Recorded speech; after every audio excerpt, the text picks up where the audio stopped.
अब तुम वकील साहब के भी हाथ पैर जोड़ रहे हो, थानेदार के भी हाथ पैर जोड़ रहे हो, सबके हाथ पैर जोड़ना पड़ रहा है। इसलिए शिव महापुराण की कथा कहती है स्वाद और विवाद इन दोनों से दूरी बनाकर रखोगे तो शरीर और बुद्धि और मन अच्छा रहेगा।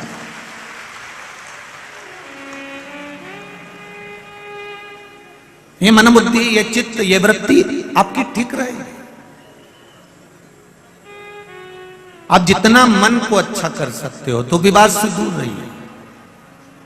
कोई ने आपको गाली दे दी, कोई ने आपको अपशब्द कह दिया, कोई ने आपको आड़ा टेढ़ा बोल दिया, कोई ने आपके लिए कुछ भी वर्णन कर दिया, आप शांत रहो, थोड़ा मौन रहिए, थोड़ा सा शांति बनाकर रखिए, आपको जीवन का सबसे बड़ा सुख प्राप्त होगा।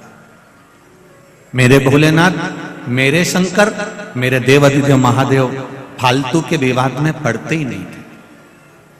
पार्वती मैया अगर कुछ बोलती भी थी तो शिवजी यहां से सुने, यहां से निकाल देते थे। धर्म पत्नी ने अगर सास के लिए, ननंद के लिए, देवर के लिए, जेठ के लिए, परिवार के लिए अगर कुछ बोला भी है तो उसमें सावधानी आपकी होना चाहिए कि हमें इस बात के लिए विवाद नहीं करना है, क्योंकि ये तो संसार है।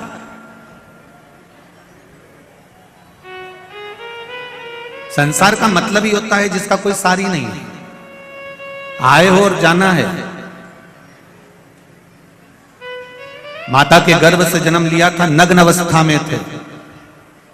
पेट भरने वाले ने पेट भरा, मुष्टिकाएं बंदी थी, बुद्धि भी काम नहीं कर रही थी, नेत्र भी नहीं खुले थे, श्रवण शक्ति भी नहीं खुली थी, वाणी भी नहीं खुली थी। तुम्हें यह भी नहीं मालूम था कि तुम अच्छे घर में जन्म ले लोगे, तुम्हें यह भी नहीं मालूम था कि तुम इंदौर में आ जाओगे, तुम्हें यह भी नहीं मालूम था कि अच्छा पुत्र, अच्छा पति, अच्छी पत्नी मिल जाएगी, तुमको यह भी नहीं मालूम था कि अच्छा घर मिल जाएगा, तुमको यह भी नहीं मालूम था कि सुनने के लिए शिव महापुराण की कथा मिल जाएगी। यह तो उस परमात्मा की कृपा से मिली है।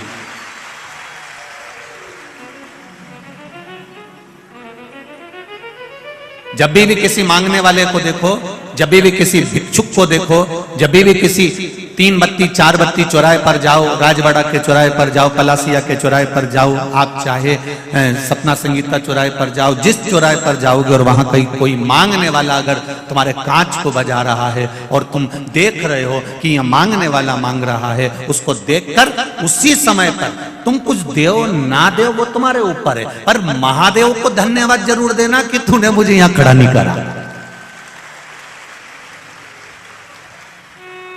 तुम किसी को देओ ना देओ, जिस चौराहे पर तुम्हें भिखारी नजर आए, जिस चौराहे पर तुम्हें भिक्षुक नजर आए, जिस चौराहे पर तुम्हें भिक्षा मांगने वाले नजर आए, उस जगह पर तुम उनको देओ ना देओ ये आपकी मर्जी है। हम ये भी नहीं कहेंगे कि मत दो, कि हम ये भी नहीं कहेंगे कि देओ। हम तो इतना जरूर कहेंगे कि महादेव को धन्यवाद जरूर देओ कि बाबा तेरी कृपा थी जो तूने शरीर अच्छा बनाया, तेरी कृपा थी मुझे घर अच्छा दिया, तेरी कृपा थी जो मुझे भजन करने का मौका दिया, तेरी कृपा थी खाने को अन्न दिया, तेरी कृपा थी थोड़ा सा काम धंधा दिया, पर तेरी कृपा से आज मैं यहाँ हूँ कि मैं गाड़ी में घूम रहा हूँ, मेरे पास भी 2 व्हीलर है, मेरे पास भी 4 व्हीलर है, मेरे पास भी साइकिल है, मैं भी अपने पांव से चल रहा हूँ, ये तेरी कृपा है। अच्छा हुआ तूने मुझे रेंगने के लायक नहीं बनाया, कहीं पटक नहीं दिया, ये धन्यवाद।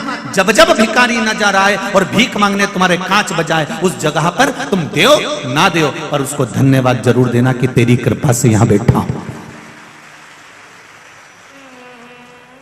गाड़ी चला रहे हो, डीजे चल रहा है, गाड़ी में बॉक्स चल रहे हैं, मोबाइल चल रहा है और कांच बजाने वाला जब कांच बजा रहा है, भैया कुछ दे दो, भैया कुछ दे दो, तो उस समय पर तुम देना ना देना पर उसको धन्यवाद जरूर देना। थोड़ी देर आवाज कम करना, साउंड कम करना, और जब भीख मांगने वाला भिक्षा मांगने चौराहे पर खड़ा हुआ हो, उस जगह पर तुम जम के मन से कहना अपने परिवार के साथ, तेरा शुक्रिया है मेरे भोलेनाथ जो तुमने मुझे 4 व्हीलर में बिठा कर रखा, तेरा शुक्रिया है शंभू मेरे महाकाल राजा, ये तेरा धन्यवाद है जो तूने मुझे यहां बिठाया, ये तेरी कृपा, क्योंकि तेरी कृपा नहीं होगी तो संसार का कोई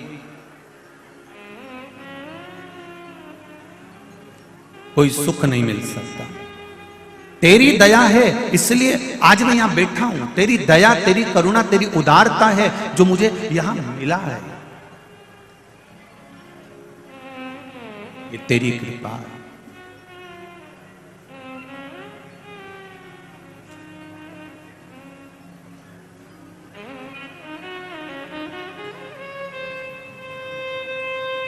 तुम्हारे दुख कटने में थोड़ा समय लग सकता है। वो कहते हैं ना, कोई जल्दी बनेगा, कोई लेट बनेगा। जम के बोलो जरा, कोई जल्दी बनेगा, कोई लेट बनेगा, पर शिव जी को जल चढ़ाने वाला एक दिन सेठ जरूर बनेगा।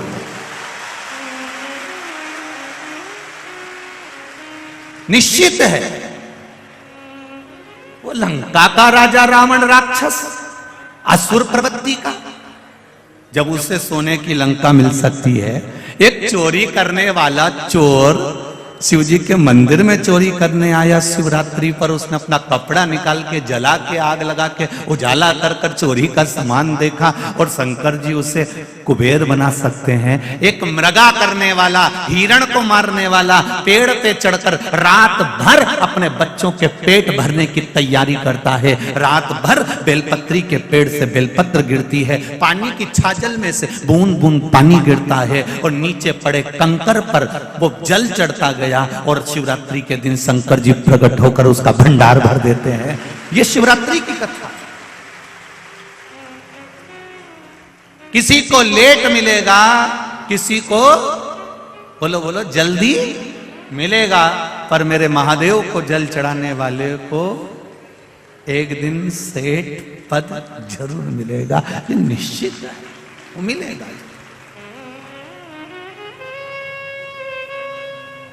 अब आपको कहीं जाना नहीं है, हो कोई तुमसे कह दे वहां इतना बड़ा चमत्कार हो रहा है और गड़ा हुआ हंडा मिल रहा है, तो हमको भी बता देना, हम भी चले जाएंगे। हमें भी बता दो दादा, हम भी चले जाएंगे। अगर ऐसे गड़े हुए हंडे मिलते होते या बहुत बहुत चमत्कार होते होते, अंधविश्वास में मत पड़ना। फिर निवेदन है, इधर उधर भ्रम में भ्रांतियों में मत जाना।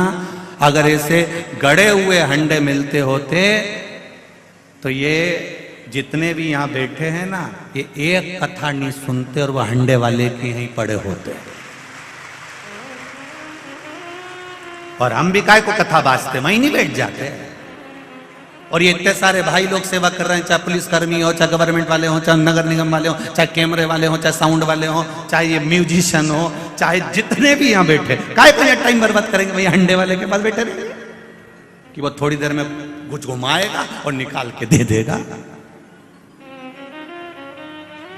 शिव महापुराण में शंकर भगवान ने माता पार्वती से कहा है, गीता जी में भगवान कृष्ण ने अर्जुन से कहा है, विष्णु पुराण में भगवान विष्णु ने लक्ष्मी जी से कहा है, ब्रह्मवृत्ता पुराण में ब्रह्मा जी का संवाद करते हुए स्वयं वीणा देवी से कहा है। वो संवाद आप भी अपनी जिंदगी में उतारना। शंकर भगवान माता पार्वती से कहते हैं, कर्म प्रधान है, आप जितना कर्म करेंगे उतना फल आपके पास प्राप्त होता जाए। खूब मेहनत करो, दिल से करो, जो भी करना है ना दिल से करो। भोजन भी करो तो थोड़ा दिल से करो। भले रूखी रोटी होगी ना, रूखी है ना, ठंडी रोटी है ना, रूखी है ना, चिंता मत करना। जिसकी जिंदगी की शुरुआत रूखी रोटी से होती है, जो दुख सहन कर कर अपने जीवन को आगे बढ़ाता है, जो अपनी जिंदगी में शुरुआत के पल सब ने निकाल दिया, सब ने धक्का दे दिया, अकेला रूखी रोटी खा रहा है। जिसकी जिंदगी की शुरुआत रूखी रोटी से होती है, एक दिन वो चुपड़ी रोटी जरूर खाता ही निश्चित है। आप जिंदगी की शुरुआत में ये मत सोचो मेरा कौन साथ देगा, मैं अकेला पड़ गया, मैं अकेली पड़ गई, मेरा कौन साथ देगा, मेरा पास है कौन। उनके इतने पहचान वाले, उनके इतने रिश्तेदार, उनके इतने हैं, उनके इतने पहचान वाले, उनके साथ में इतने लोग हैं। अरे भाई ये छोड़ दो कि हमारा साथ कौन देगा। साथ देगा तुमने जो शंकर जी के मंदिर में एक लोटा जल चढ़ाया है, जो तुमने शिव भगवान पर एक बेलपत्र चढ़ाई है, जो तुम दिल रखकर शिव महापुराण की कथा में पहुंचे हो, तुम जो दिल से शिव पुराण सुनने वालों का सेवा कर रहे हो, भाव से आनंद से जो तुम गुणगान कर रहे हो, जो राम नाम, कृष्ण नाम, शिव नाम, पंचाक्षर मंत्र, षडाक्षर मंत्र, द्वादशाक्षर मंत्र, महामृत्युंजय मंत्र या श्री शिवाय नमस्तुभ्यम जप रहे हो, वो तुम्हें तुम्हारा साथ देने के लिए तत्पर रहेगा।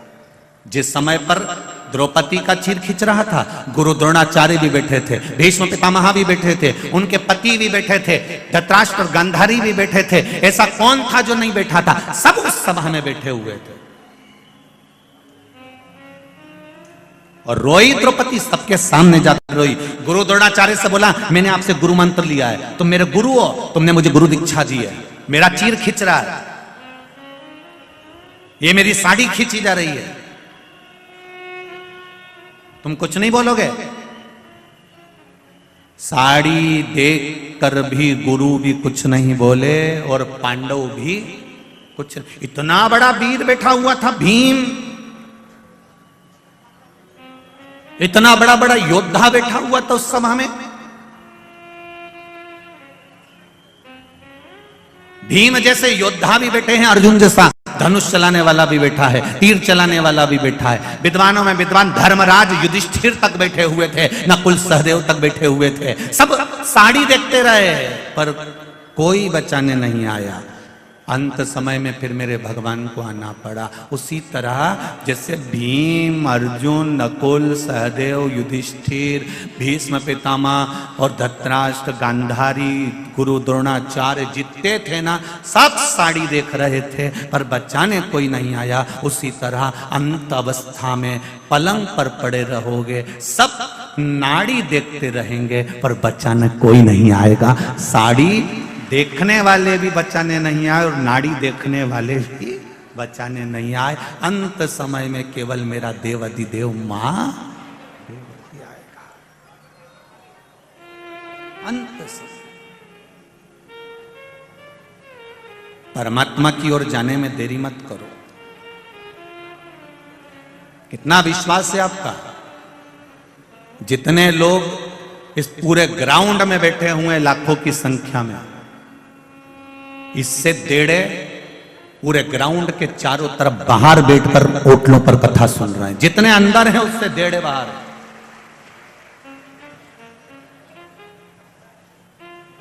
रोडों पर बैठे हैं, किनारे पर बैठे हैं, बाउंड्रियों पर बैठे हैं, गली और कूचे और छतों पर बैठे हैं। विश्वास देखिए आपका कितना होगा शंकर जी के प्रति।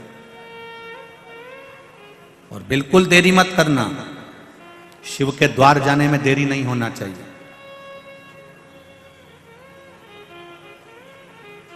एक पत्र आया है, आज और कल का ही पत्र है, देख लीजिए।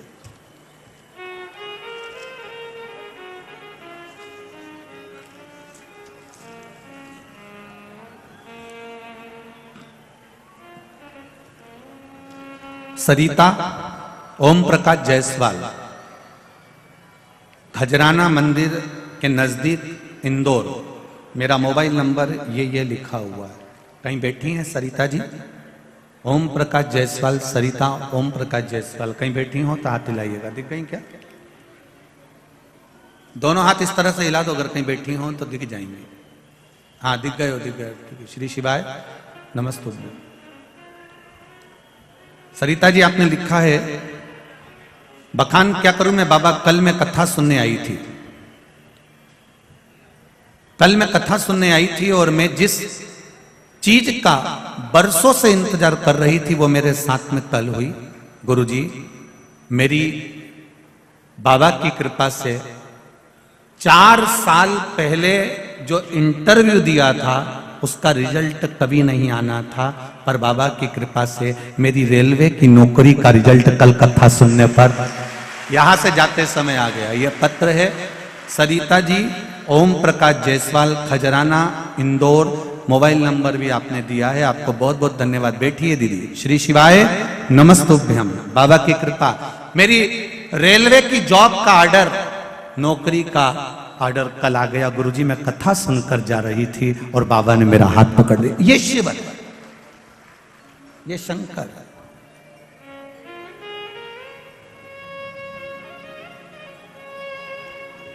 आपसे एक बात हमने पहले कथा में कही है, आप लोगों को स्मरण में है कि नहीं है?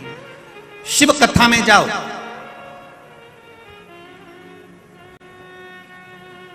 तुम्हारे गले की चेन, मंगलसूत्र, अंगूठी, ब्रेसलेट, पर्स, मोबाइल सब घर पर रख कर आओ। यहां जब आओ तो केवल शिव जी पर विश्वास लेकर आओ, उसके सिवा कुछ मत लाओ। केवल विश्वास लेकर आओ, केवल भरोसा, केवल दृढ़ता, उसके सिवा कुछ नहीं। और जब विश्वास पूर्ण होगा तब कुछ फल की प्राप्ति जरूर।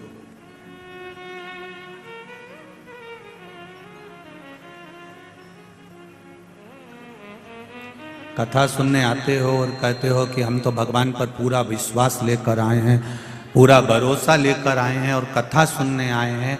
मुझे तो नहीं लगता कई लोगों को देखकर कि आप कथा सुनने आए हो। सवेरे 8 बजे से 7 बजे से 6 बजे से पंडाल में आकर बैठे हो, तो किसके लिए बैठे हो? कैमरे वाले के लिए? जैसे ही कैमरा तुम्हारी ओर गया, अब कह रही थी कि भगवान हमारी सुनता नहीं है तो कैमरे वाले को सुना। जिसके लिए आए आप, जिसके लिए कथा सुनने आए हो तो कैमरे वाले से कहो। और बाद में कहते हो हम तो महादेव का हम कथा सुनने गए थे, हम भगवान की कथा सुनने गए थे। अब तुम्हारा ध्यान तो कैमरे पर।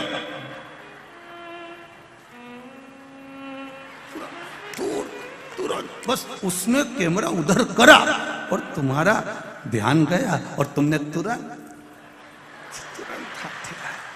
मुझे तो ऐसा लगता है कि घर पे बोल के आती होगी कि मैं सफेद कलर की बोतल हिला दूं, समझ लेना मैं यहीं बैठी। तुम ए सुधर जाओ रे, और नहीं सुधरो तो सिधर जाओ रे, थोड़ा तो सुधरो। और बाद में कहते हो हम तो कथा, उसने दिल से सुनी, एक दिन भी नहीं लगा रिजल्ट आने में, आया कि नहीं आया। ये पत्र आया और ऐसे कई पत्र पढ़े, अभी तो ये पढ़ने बाकी है, ये तो थोड़े बहुत पढ़े हैं जो पढ़े हुए।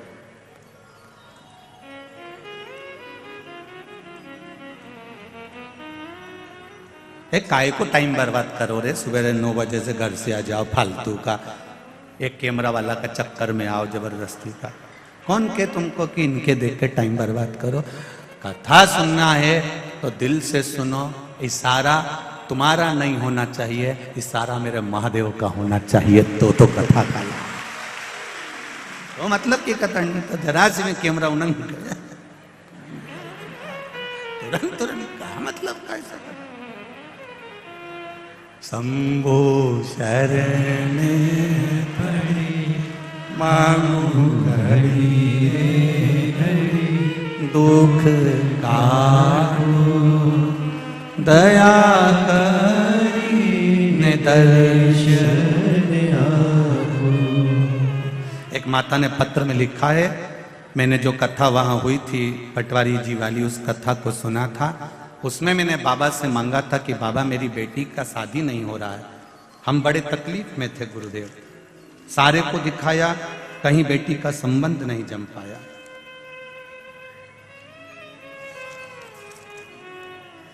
दीपाली राय इंदौर, दीपाली शर्मा इंदौर से हैं जिन्होंने पत्र भेजा, आप ही हैं। श्री शिवाय नमस्तुभ्यम।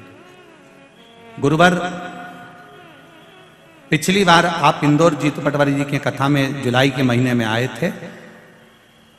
मैं क्या बखान करूं, भगवान शंकर से प्रार्थना करी थी कथा के पंडाल में बैठकर कि मेरी बेटी का संबंध हो जाए। कोई उसको मंगल बता रहा था, कोई कुछ बता रहा था, संबंध बहुत टाइम निकल गया था। कईयों ने कहा कि अब संबंध होने में तो देरी लगेगी, 2-3 साल और लगेंगे। तब बाबा की कृपा से मैं कथा में जाकर बैठ गई और मैंने कथा सुनी। उस कथा को मैंने जब जुलाई के महीने में श्रवण करी, बाबा से कहा बाबा, वो सियोर वाला महाराज कहता है कि 3 महीने में बाबा देता है, मैं भी आपका इंतजार करूंगी। और बाबा मेरी बेटी का संबंध 2.5 महीने के अंदर पक्का हो गया। मैं बाबा को प्रणाम करती हूँ। साधना शिव कृपा, बैठिए। श्री शिवाय नमस्ते। आप उसके भरोसे पर अगर कथा सुनने के लिए आए हो, विश्वास लेकर आए हो, फिर कहूंगा चैन सोने का सामान, कीमती सामान अपने घर पर रख कर आओ। यही कीमती सामान ये सब संसार वालों को अच्छा लगता है, पर मेरे महादेव को तो केवल तुम्हारा एक लोटा जल ही अच्छा लगता है, इसके सिवा कुछ। और कई लोग कहते हैं अंदर बहुत भीड़ है, हम कथा सुनने के लिए कैसे आए। हम पहले भी कथा में कहे हैं कि कबड्डी जो होती है, यहाँ जितने बैठे हैं ना, मेरे जीजा वहाँ बेरू जितने बैठे हैं, और इन्हें खूब कबड्डी का एक रूल होता है कि दुश्मन की पाली में जाकर पाली को छूकर आना। तो करते कबड्डी कबड्डी कबड्डी कबड्डी करते, पाली छुए और वापिस आ गए। जो पाली छूकर आ गया और किसी की पकड़ में नहीं आया तो समझ लो कि वो जीत गया। ये निश्चित है, निश्चित है। आपसे भी निवेदन है, मान लो कोई कहे कि बहुत भीड़ है, साफ कथा में पांव रखने की जगह नहीं है, तो भी पाली तो छू के चले जाना। एक बार उसके दरवाजे तक आ गए, एक बार उसकी चौखट तक आ गए, शिव के शिवालय तक आ गए, उसके मंदिर तक पहुंच गए, उसकी चौखट तक पहुंच गए, उज्जैन महाकाल की नगरी तक पहुंच गए, फिर भले मंदिर गए ना गए, ओमकारेश्वर की धरा तक पहुंच गए, भले मंदिर गए चाहे ना गए, उसकी पाली तो छूकर आ गए, मतलब जीत गए निश्चित। तेरे मंदिर में आना मेरा काम है और मेरी बिगड़ी बनाना तेरा। तेरी चौखट पर मैं आ गया, अब दर्शन दिखाना तेरा काम है।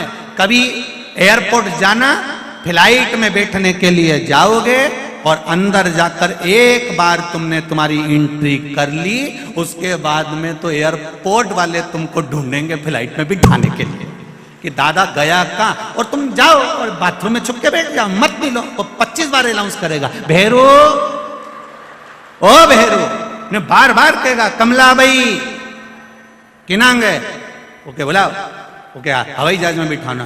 तुम जाओ मत, ही तुम्हें जबरदस्ती पकड़ के हवाई जहाज में बिठाएगा, क्योंकि उसको मालूम पड़ गया तुम अंदर आ गए हो। अब तुम अंदर आ गए हो मतलब फ्लाइट तुम्हारे चक्कर में रुकेगी और तुमको बिठाकर ले जाएगी। इसीलिए तुमसे निवेदन, एक बार उसके दरवाजे तक पहुंच जाओ, फिर तो वो तुम्हें पकड़ कर ले ही जाएगा, ये निश्चित।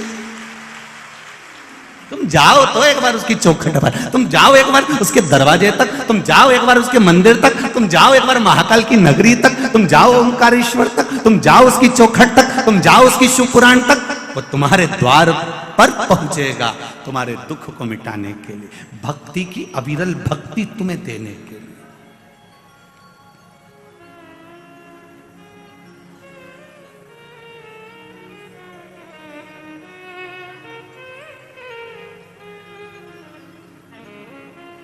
ये जो नजारा है आपका भक्ति का, ये पूर्व में कभी देखा नहीं।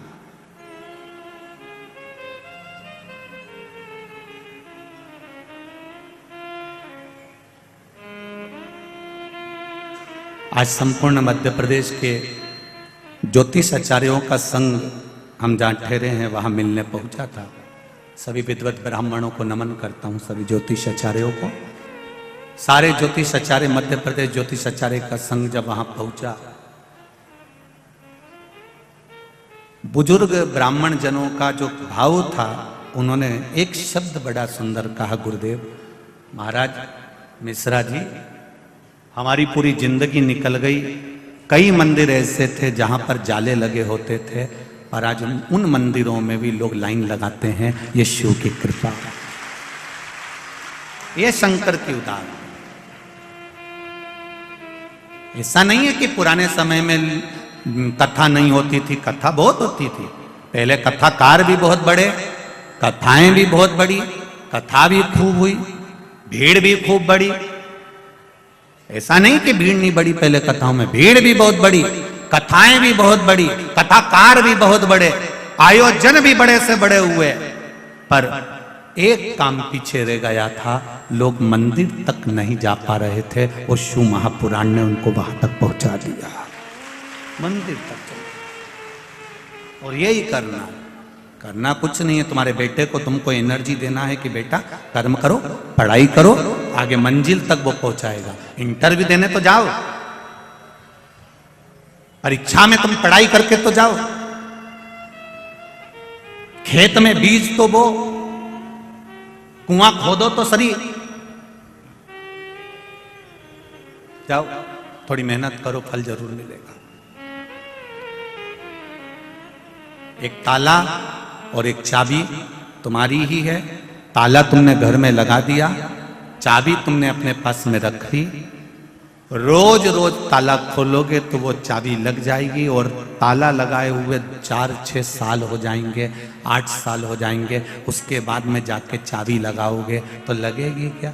उसमें फिर आप कहोगे इसमें जंग लग गया है, उसमें जंग लग गया, हवा भी लगी, पानी भी लगा, उसमें मिट्टी भी लगी। तो चाबी वही है, ताला भी वही है, बस उसमें वो लग नहीं रही, खुल नहीं रही। फिर तुम जब समझदारी करोगे तो क्या करोगे? अंदर से कहीं से तेल लेकर आओगे, और फिर वो तेल ऑयल उसमें ताले में डालोगे, फिर थोड़ा सा यूं यूं बजाओगे, बजाने के बाद भी नहीं खुले तो फिर चाबी को थोड़ा सा घिसोगे, फिर तुमने चाबी भी घिसी परंतु फिर भी नहीं लग रहा।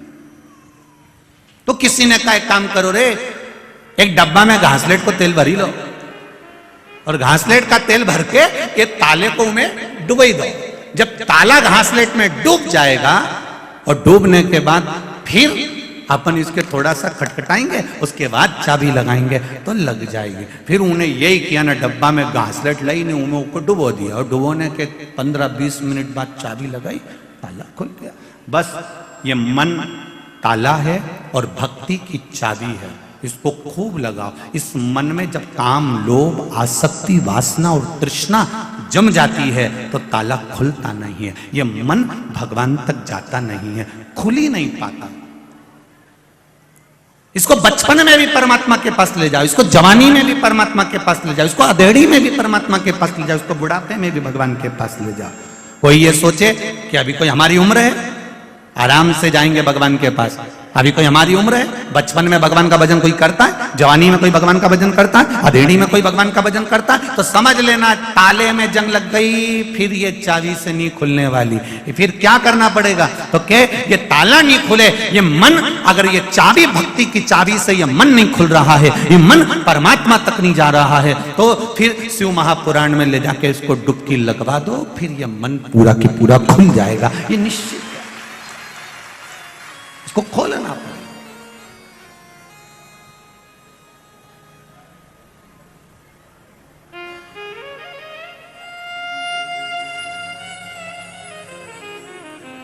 मेरे भोले तेरा सहारा है, मेरी नैया का तू किनारा है। हमने तेरे भरोसे पर करा, तेरे विश्वास पर करा। हम भगवान के मंदिर जाते रहे, रोज ताला खोलने का प्रयास करते रहो, रोज चाबी लगाते रहो, खुलेगा। ये निश्चित है, एक दिन खुलेगा जरूर, पर विश्वास रखकर आप परमात्मा की भक्ति को धारण करें। मेरा आप सबसे निवेदन है, कथा में भीड़ बढ़ाने के लिए कभी मत जाना। और यहां भी आप लोगों से भी कहूंगा एक बात, भीड़ बढ़ाने मत आओ, या कोई तुमसे कहे कि एक बार चल तो सही, अपने ऊका भी कहना नहीं मानना। तुम तो तुम्हारा रोटी खाओ ना, चद्दर ओढ़ के सो जाओ, मत आओ, या वैसे ही जगह नहीं दादा, कहीं करो, भीड़ बढ़ाने मत आओ।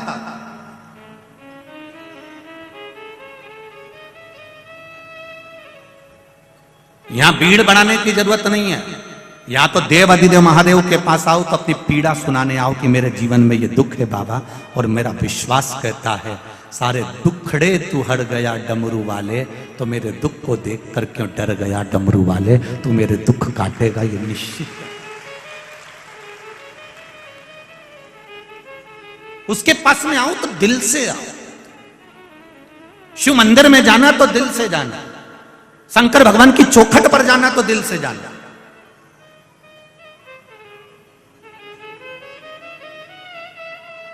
जरा सा तुम फोन पे बात करो और तुम्हारा मन नहीं लगे तो तुम्हारी धर्मपत्नी पहचान जाती, जरा सी देर में। वो मायके गई और तुमने फोन पे बात करी, उसने फोन लगाया और तुमने बात करी, और तुम्हारा मन नहीं लगे नहीं तो उतनी देर में समझ जाएगा कहां हो। दिन भर फोन पे बात नहीं करते, कम से कम 5 मिनट तो अच्छे से कर लिया करो। कहां लगे हुए, तुम्हारा मन नहीं लग रहा मुझसे बात करने में? इतनी देर में तो बस बहुत समझ गई, मन ना लगा तो केवल फोन पर समझ जाते हैं। आप मंदिर गए, शिव कथा में गए, भगवान के भजन में गए, जबरदस्ती जाके बैठ गए, मन नहीं लगे तो भगवान भी कह देगा काय को आ गई री कमला, काय आई है। कौन न कहो तेरे को कि यहां जा, कौन कह रहा? मन लगे तो जाइए, दिल लगे तो जाइए। शिव के मंदिर में भी जाओ, जब घर से एक लोटा जल भर कर लेकर जा रही हो, परिंडे में से, हंडे में से, नल में से एक लोटा पानी भर कर लेकर जा रही हो, तो तुम्हारा दिल, घर के लोग पूछे कहां जा रही हो मां, बेटा कहां जा रहे हो? शिव मंदिर तक जा रही हूं, शंकर भगवान को जल चढ़ाने जा रही हूं, शिव से अपने हृदय की बात कहने जा रही हूं, क्योंकि मेरे दिल की बात कोई नहीं सुन सकता। जिससे कहूंगी वो हंसेगा, सुनेगा तो मेरा महादेव सुनेगा, उसके सिवाय कोई नहीं सुन सकता। कौन सुन? एक पत्र आया है, देखिए।